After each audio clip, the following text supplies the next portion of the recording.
Hi guys, welcome to my channel. അപ്പോൾ ഇന്ന് നമ്മളൊരു വെറൈറ്റി ഞണ്ട് കറിയായിട്ട് ഉണ്ടാക്കാൻ പോകുന്നത്. അതിനായിട്ട് നമ്മൾ ചട്ടി ചൂടാൻ വെച്ചിട്ടുണ്ട്. അതിലേക്ക് എണ്ണയും ഒഴിച്ചിട്ട് ഏലക്ക, കറുവപ്പട്ട, പെരുംജീരകം, ഗ്രാമ്പും കൂടി ഇട്ടതിന് ശേഷം നമുക്ക് തേങ്ങാക്കൊത്തും കൂടി ഇട്ട് കൊടുക്കാം കേട്ടോ. അപ്പോൾ ഞണ്ടിന് ആവശ്യമുള്ള സവോളയും കൂടെ നമ്മൾ ഇട്ട് കൊടുത്തിട്ട് നല്ല രീതിക്ക് വഴറ്റി പെട്ടെന്ന് കിട്ടാനായിട്ട് നമുക്ക് കുറച്ച് ഉപ്പും കൂടി ഇട്ട് കൊടുക്കാം. നല്ല രീതിക്ക് വഴണ്ട് വരുമ്പോഴേക്കും നമുക്ക് ഇഞ്ചി വെളുത്തുള്ളി പേസ്റ്റ് ചേർത്ത് കൊടുക്കാം. അതിനകത്തേക്ക് നമുക്ക് പച്ചമുളക് ചേർക്കാം.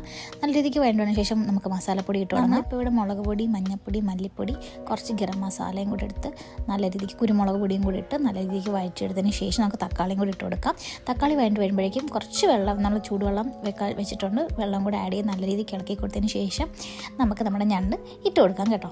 അപ്പോൾ നമ്മൾ നേരത്തെ വേവിച്ച് വെച്ച ചണ്ട കേട്ടോ. അപ്പോൾ ആ ഒരു ഞണ്ട് നമുക്ക് ഗ്രേവിയിലേക്ക് ഇട്ട് കൊടുക്കാം. കുറച്ച് നേരം ഒന്ന് മൂടി വെക്കാം. വേണമെങ്കിൽ നമുക്കൊരു ലേശം വെള്ളം ആഡ് ചെയ്ത് കൊടുക്കാം കേട്ടോ. കാരണം നമ്മൾ വേവിക്കുമ്പോൾ ഓൾറെഡി ഇതിനകത്തുനിന്ന് വെള്ളം കുറച്ച് ഇറങ്ങും. നെക്സ്റ്റ് ടൈം അപ്പം ഈ ഒരു റെസിപ്പി ട്രൈ ചെയ്യാൻ മറക്കല്ലേ. അപ്പോൾ താങ്ക്സ് ഫോർ വാച്ചിങ്. നെക്സ്റ്റ് വീഡിയോയിൽ കാണാം. ലൈക്കും ഷെയറും സബ്സ്ക്രൈബ് ചെയ്യാൻ മറക്കല്ലേ. Love you.